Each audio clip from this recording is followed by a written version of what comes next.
odds. Can you take Yeah. me back to what happened exactly in your accident? You take the floor. Everything is yours, my Sure, friend. sure. Let me give you a brief summary of what happened. I was going to school up in Ottawa, up at Carleton University. I was planning on getting married to my fiance back in Chatham, which on a good day, on a clear day, is about an 8 hour drive from Ottawa back to Chatham. Um, and so I would come back every so often, just to help with the wedding plans. And at this time, I hadn't been home for a while, and it was getting closer to our wedding date, about 2 3 months away, and so I needed to get home just to put some finishing touches on our wedding plans. And now I what I did was I usually got a ride home with somebody from Ottawa, who also came back to Chatham. Uh, for one reason or another, she would come home, once every couple of weeks. And so this particular time, like I said there, we hadn't been home for a while, and I needed to get home. And so we made plans to go home. And what happened was she would arrive at my house at about 5 in the morning, 4 in the morning. Then we'd make the trip home and be home for supper time uh, the same day. Well, this particular time, uh, the weather looked great. It was the end of March, and we thought, okay, well, we've avoided all the snow. We've been doing great so far. And this particular time, when she arrived, it was about 4 or 5 in the morning, and we were hit with a massive snowstorm just out of nowhere. It was one of those snowstorms that just kind of covered all of Ontario. And so at the time, we didn't really have cell phones, and we didn't have any other way to communicate. So I had to wait for her to come and drive, to come pick me up. And so she came, and I went out to the car, and we thought, well, we still want to go? Yeah, let's keep going. Let's just take it nice and slow and steady. Maybe we'll be home at night. It's not a big deal. So it just so happened at the same time, unaware to us, the snowplows were on strike. This was an OPSU strike, and it kind of affected a lot of things, but in particular, the roads weren't cleared. But we're taking it nice and slow and steady. And what happened was, I got in the car and I reclined the seat. Now there's a big dog in the back seat, so I couldn't recline the back too far, but just enough to get to fall asleep and relax. So I did that, and we're going along the 401 back to Chatham, and then all of a sudden I wake up and I just feel hungry, and I woke up and I said, where are we? And we were only in London. This was about 12 hours later. So we stopped at McDonald's, did the usual thing. And now from London to Chatham, it's probably about an hour and a half to get back to Chatham. And I usually just stay awake for that entire ride. But again, for some strange reason, reclined my seat, fell back asleep. Now, this is where it kind of gets blurry because I was asleep the entire time. And usually I would wake up from the rush of the car slowing down coming off the 401. But this particular time I didn't. Are you still there? Yep. Okay, great. I've lost something. Oh, there we go. I'm back on. So this particular time I didn't wake up. And apparently what happened was we came into the city limits of Chatham. We came over some railroad tracks. And again, because the roads weren't cleared, we spun out like this. And a car coming the other way must have just hit the same patch of ice, T-boned our car directly where I was sitting. So it just crushed the car from full size to about half size. And they're not sure what happened to me. They said, I should be dead. And, the ambulance was called, paramedics were called. They gave me the defibrillators a few times to jolt my heart back to being alive. And I was rushed to the Chatham Hospital, but as you know, the Chatham Hospital is not big like the London hospitals are. It wasn't equipped for anything as severe as me. And, I was in such a state that, they thought, oh, for sure, he's dead. He's either dead or he's going to die. So the doctors and whatnot were telling my parents, would you like to donate his organs? And if he does, I was in a coma, rushed to London. Again, there's no room in the London hospital and they were on strike. It was a big ordeal trying to get in. And that's another side of the story. But so then I'm in London and, they're telling my parents, he'll never be the same. He'll never be the same. He'll never walk again. He'll never talk again. He'll be on machines his entire life. If he does wake up, he's not going to remember you. He's going to be mad all the time.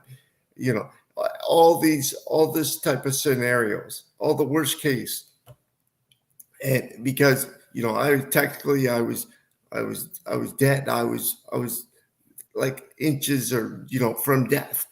And so they were just keeping me alive by the machines. I've got the trach hole in my throat there. I don't know if you can see it, but it's there. My eye is messed up from the head injury that I sustained. After 10 days, when I did eventually wake up, like I said, I woke up in the London hospital. And the crazy thing is, I could hear, while I was in my coma, I could hear the nurses and doctors talking about, what I was going to be like when I awoke. But for some reason, I had something inside me saying that, when I awoke, when I do get out of this, I'm going to be better than they say. I'm going to be better than 100%. Because they kept instilling that I'll never be 100%. But I just kept it in my head. I'm going to prove these people wrong. I'm going to be better than 100%. I'm going to walk again. I'm going to play sports again. I'm going to go back to school. I'm just going to, prove these people wrong. Then after I did wake up, I was blind for a while. I couldn't see anything. And then I started to see double of everything. And then eventually my double vision kind of fixed itself. So I was seeing one of everything. But still my coordination was off. Everything was off. I couldn't walk.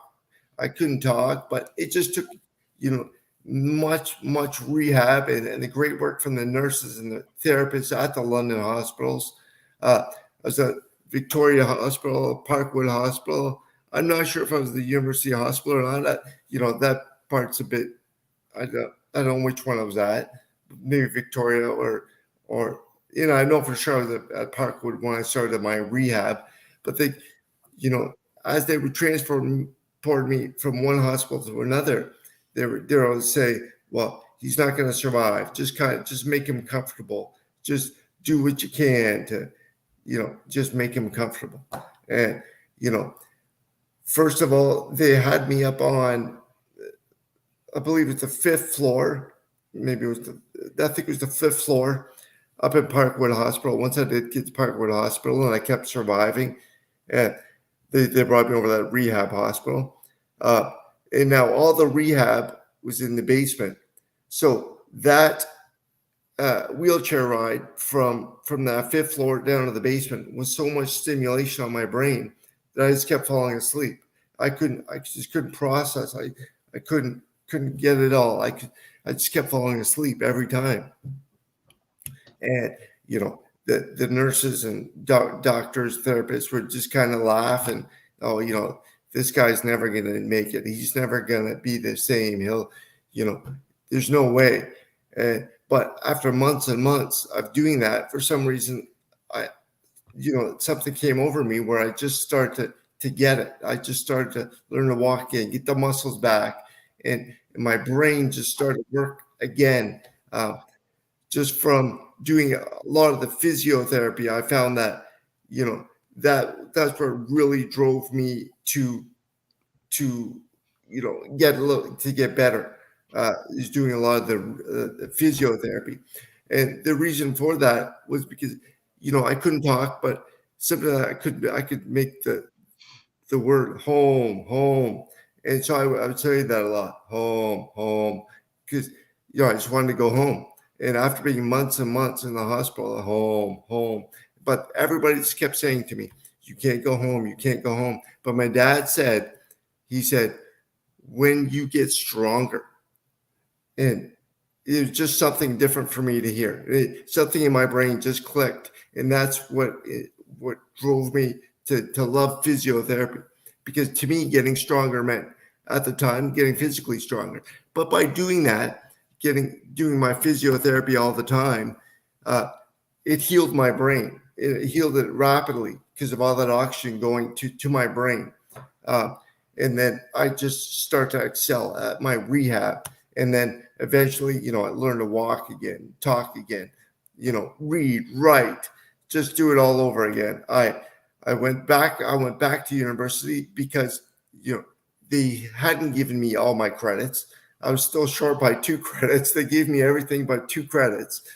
So then I got home and I realized I still needed 2 credits.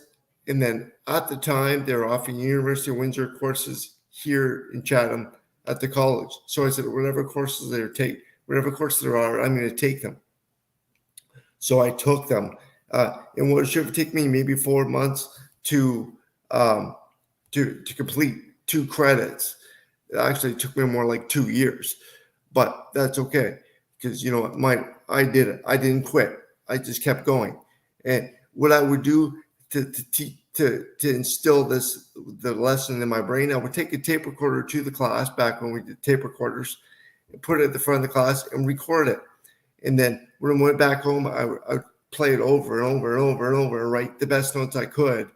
And that's how I learned to learn again, and to learn to read again. It took me a lot to learn to read again, and to learn to socialize again, and to do everything again. But I did it. I went back to playing sports. I went back to playing soccer.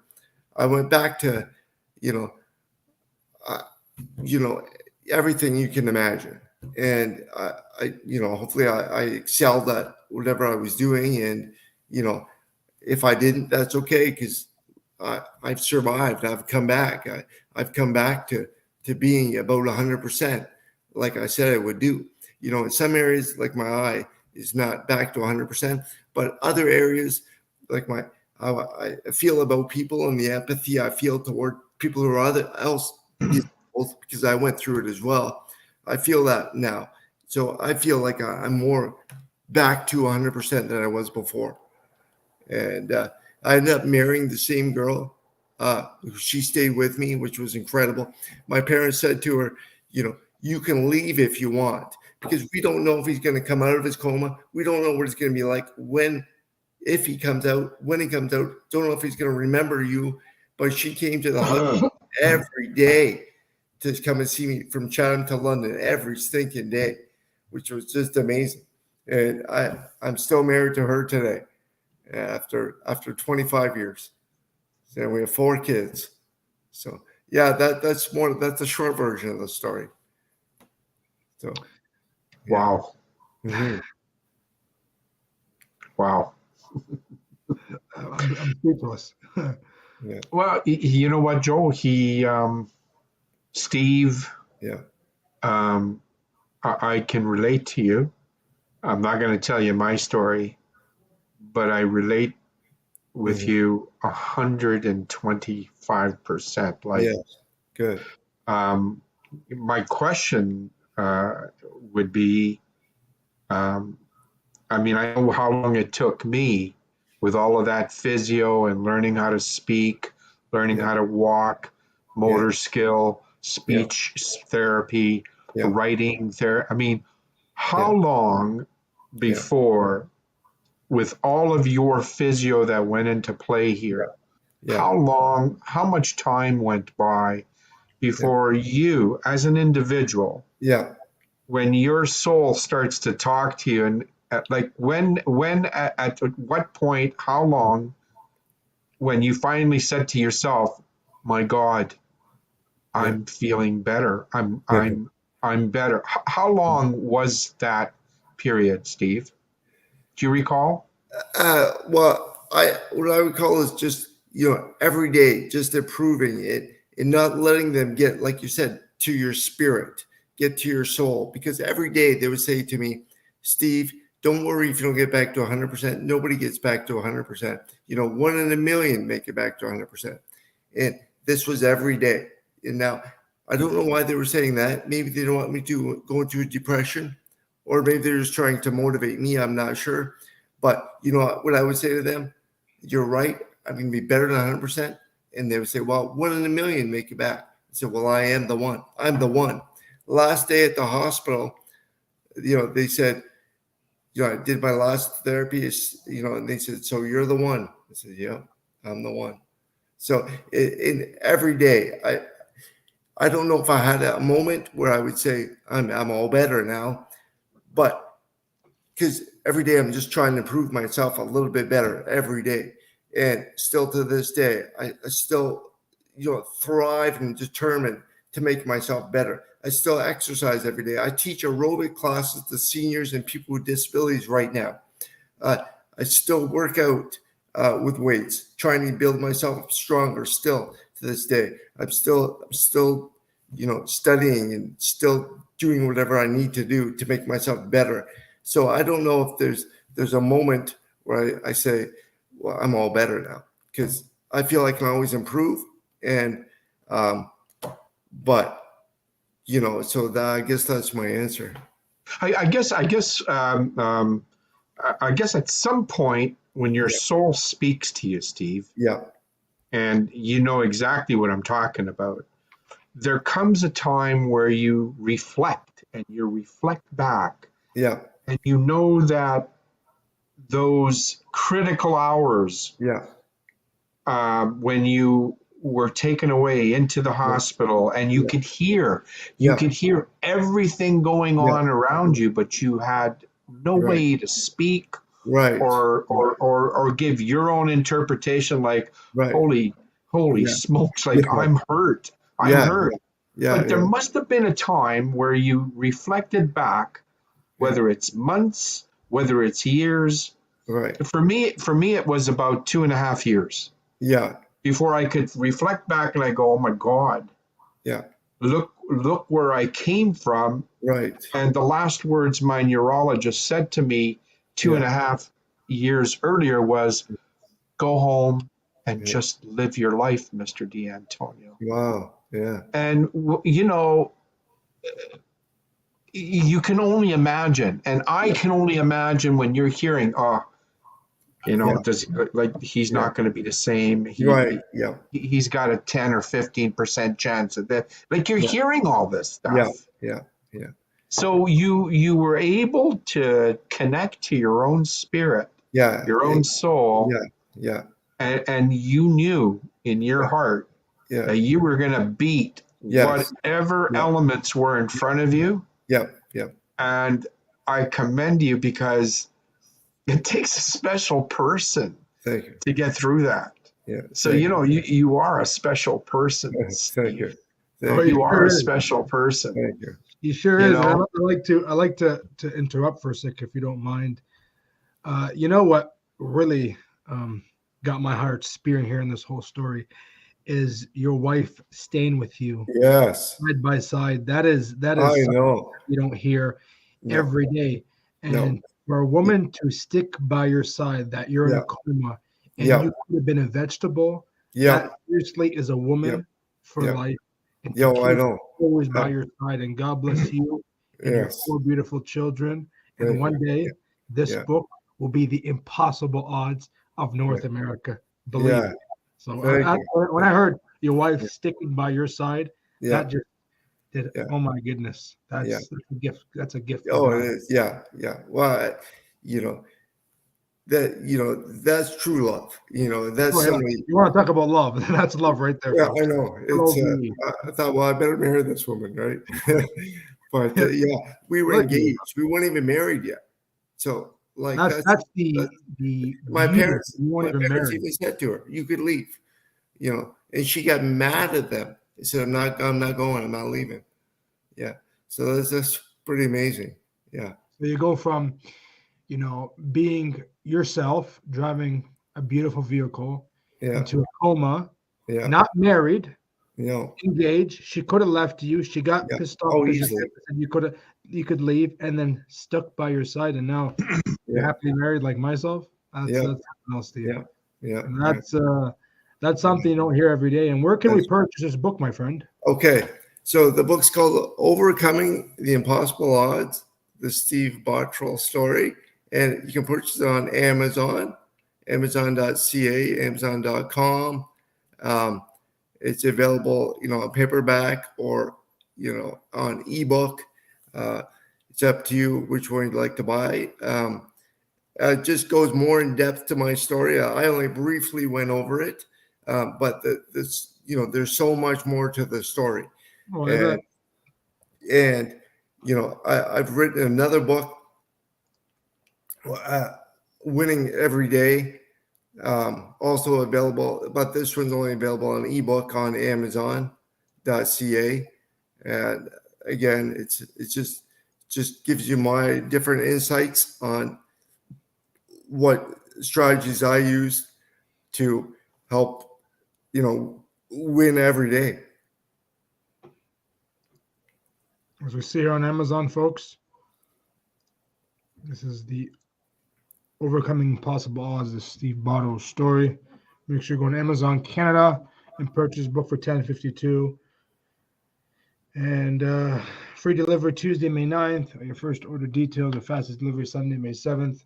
Order within 4 hours and 32 minutes. Details in stock. So I'm going to get myself one.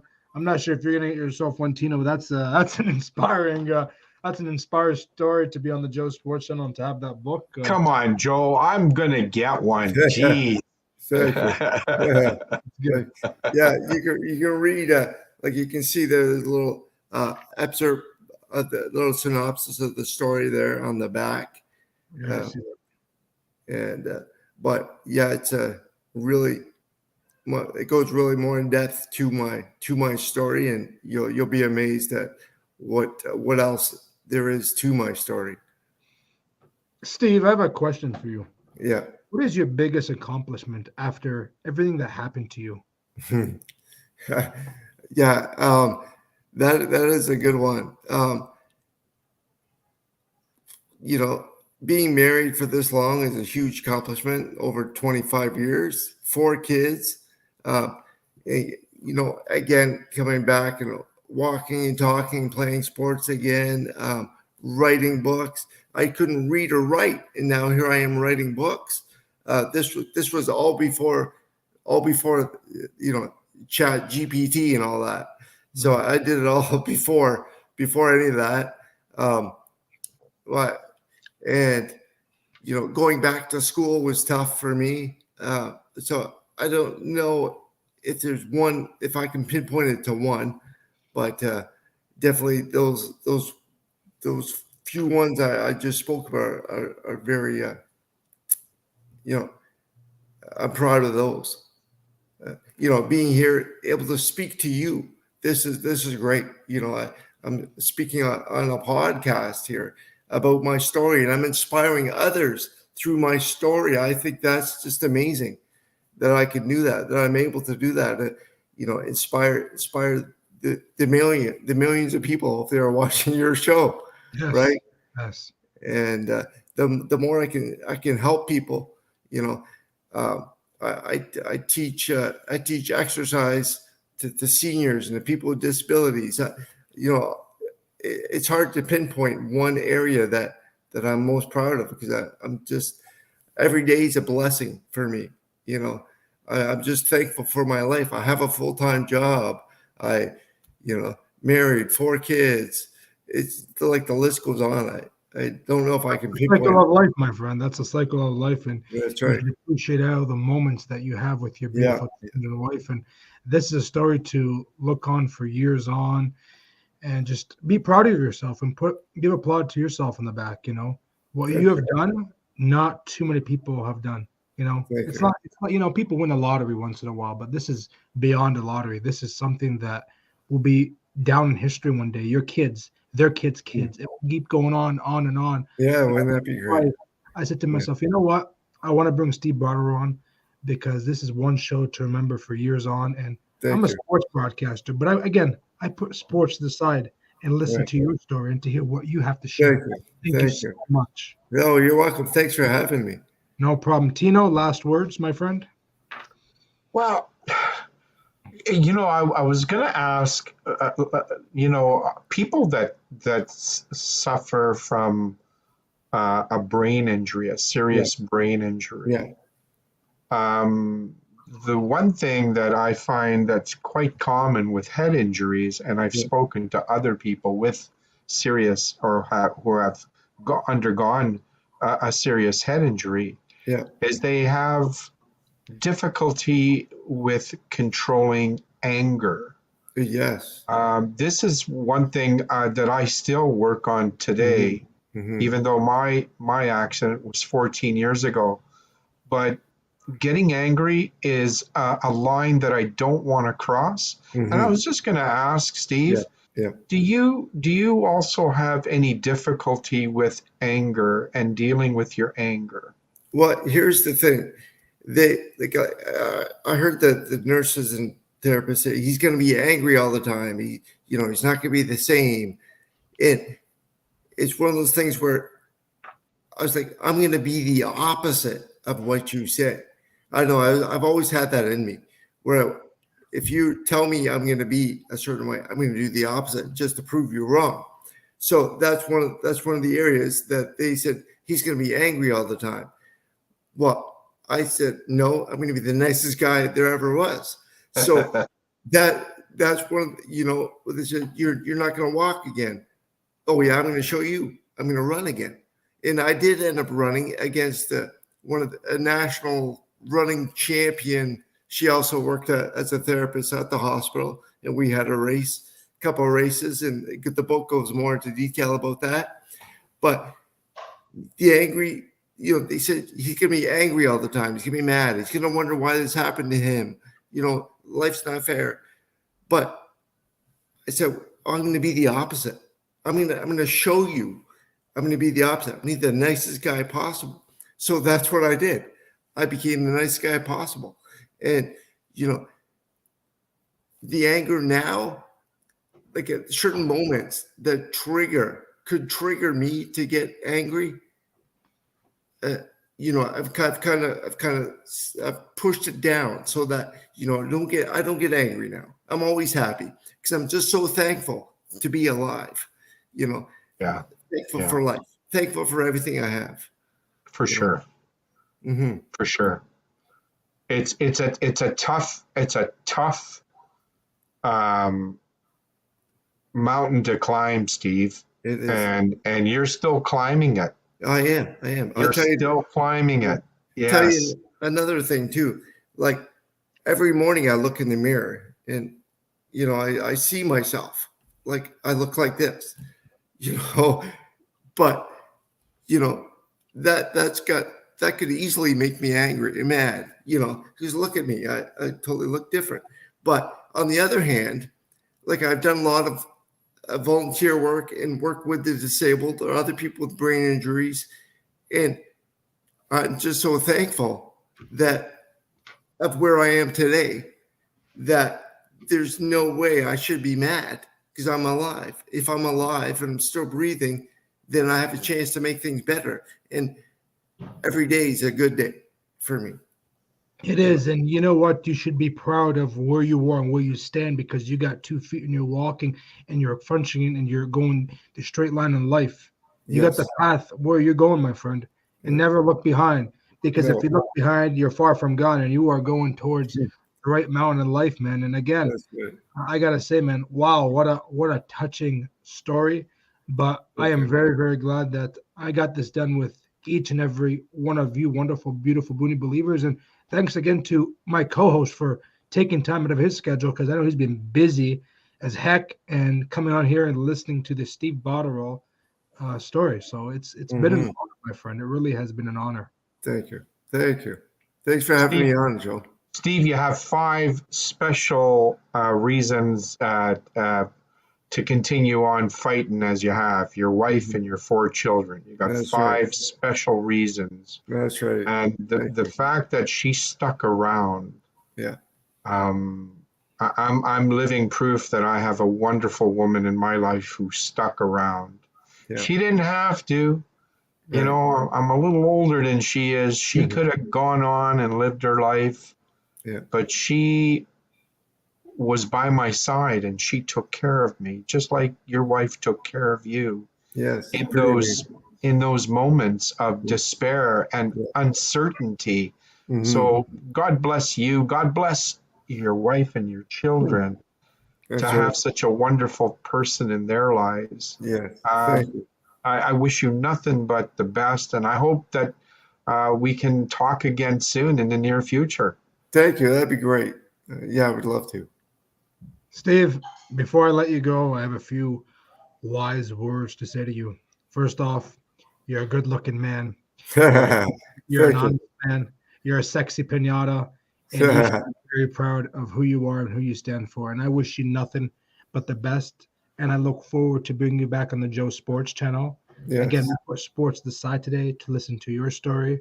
You are the inspiration, and you are the man that should stand in front of everybody and says, I did it. It's impossible. The Impossible Odds by Steve Bottrill, and you're going to inspire millions of people. Thank you. Thanks, Joe. Take care, my friend. Thanks, Tino. Thank you, Steve. All right. Thank you. What an inspiration. Oh, that's one. What a beautiful person. Wow. That's something to reflect on.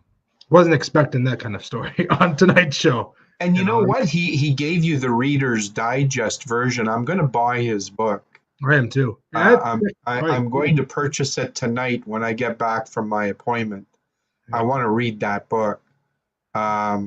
You know, people have always said to me, Tino, why don't you write a story? Write a story about your life. Write a story of, you know, what happened when you woke up and you found yourself on a breathing apparatus at the Burnaby General Hospital. And, you know, what were your thoughts? You know, I mean, I've never really gone back because you and I just touched on it just the other night. And you even said to me, it must be difficult to talk about. And it is because, you know, I was led to believe at the time, just like Steve, you know, you can hear everything around you, even with a breathing apparatus. And I was in a state of shock. I was basically comatose. Mm-hmm. But in that state of shock, I could hear everything. I mean, the first words I heard was fast track them. And I was on a gurney. And I can feel the wind, the air of inside that hallway bristling through my body and wondering where they were taking me and where's the end result. But, you know, listening to Steve brought back a lot of feelings. That's why I asked you, Tino, you want to come on? I don't want to bring back those touching feelings and those memories. And you said no. But you know what, Joe? What was special about that is I met somebody who, in some capacity, endured the same pain and struggle of having to relearn. I mean, learning how to walk, learning how to talk, learning how to write. Even sometimes to this day, 14 years later, I get glitches. And I forgot to ask Steve, do you ever get any glitches where you're suddenly talking and then all of a sudden, glitch? It's like your brain stops working and it's like you're struggling with, okay, where do I go from here? But, you know, he did wonderful. He was absolutely wonderful. He didn't miss a beat. I could tell that there were some emotions with him spelling out the Reader's Digest version of his ordeal. He's a special person, Joe. He is, and something to remember for years on end as I repeat myself for the third and last time. Now, before I let you go, the Janet Wells story, and now we get the Steve Bottrill story. Where do we finish and end off? Where do we go? The one, the two. What's your favorite one? There is no favorite one because each one, Joe, each one is special in its own right. Each party showed different types of strength to carry themselves forward. You could never compare the two, and there isn't one that's better. It's just good for viewers to see what real people go through and the challenges that they have before them and their struggles to get through those challenges to come out a winner. And both Janet and Steve, they're both winners. Yeah. Right? Because they got through those challenges. Mm-hmm. And I think we should have more people. Sports is sports. And it's always nice that you break off, Joe, and go to that personal aspect of a persona. And you bring these type of stories to the viewers. I think it's phenomenal to hear those stories. And it gives other people hope that if something ever happened to them, or it could be that somebody that's watching just experienced a traumatic moment in their life and they're in despair, they're thinking about suicide, they're thinking that they're not worth it, and they listen to guys like Steve, they listen to guys like Janet Welch. Wow. It's an eye-opener. So, you bring sports into the spotlight and stuff, but every once in a while when you break off and you bring in these types of stories, I think it's great. I think it's absolutely phenomenal. It's great too, Tino. And I know we got a couple minutes left before you go. Last thing to say is people deserve to be spoke about, heard about. Again, like I said, I'll repeat myself for the last time. I put sports aside to listen to stories like this because this inspires myself to be a better person and appreciate life more.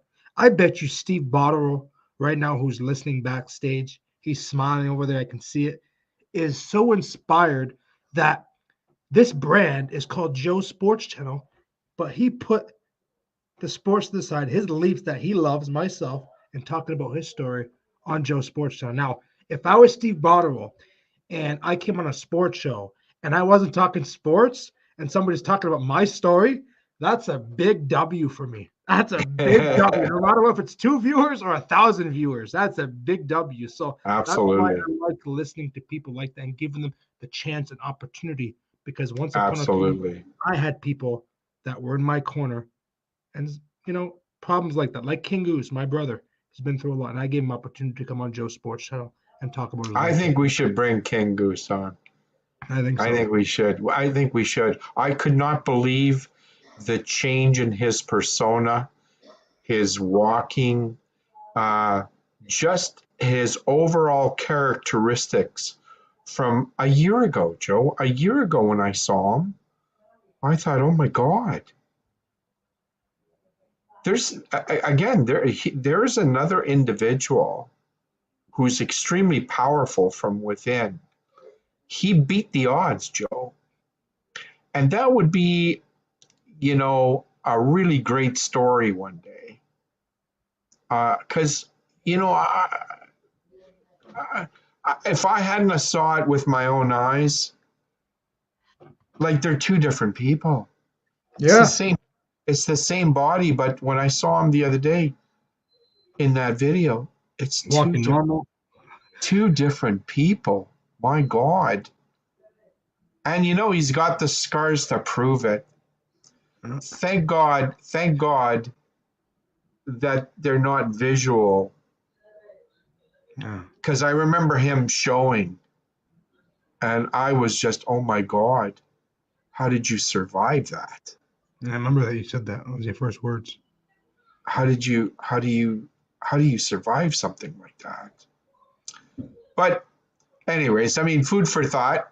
And I just love the way he gets you going, or you get him going. I don't know which one it is, but you guys work well together. Yes, And they were at Krabby Joe's.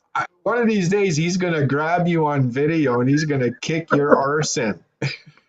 One day, yesterday, he was wearing the Montreal Canadiens hat and his shirt and the red pants, and everybody's looking at him bad. So this girl comes up and says, "What are you wearing?" And he goes outside. He starts smoking with the boys and all that, just random people. And I go up to him and I take his hat and I flip it back like this. And I say, "How does that feel now? You come to the Leafs game wearing the Canadiens thing?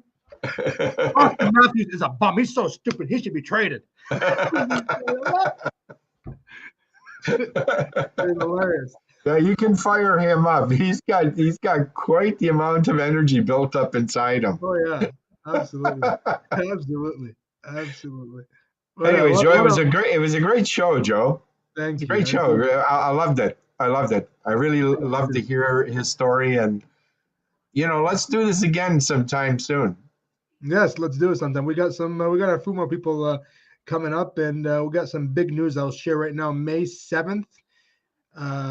Not May 7th. Where's my calendar? I'd like to announce this right now before I get off here. If my schedule is here. There we go. Wasn't it May 12th? May 12th at 7 p.m. Eastern time. We got Bob Rathburn, the Atlanta Hawks commentator, play-by-play announcer. Should be an exciting show. I'm thinking to do a pre-recorded, but I'm not 100% sure yet, live. But I will announce that in the next few days. So anybody who likes basketball and likes Bob Rathburn, listen in, because his story is very inspiration, and he is going to inspire the Joe Boonies and the Boonie Believers. So May 12th at 7 p.m. Eastern time with your co-host Tino D'Antonio and your host Joe Booney from London, Ontario, Canada. Thank you very much, guys.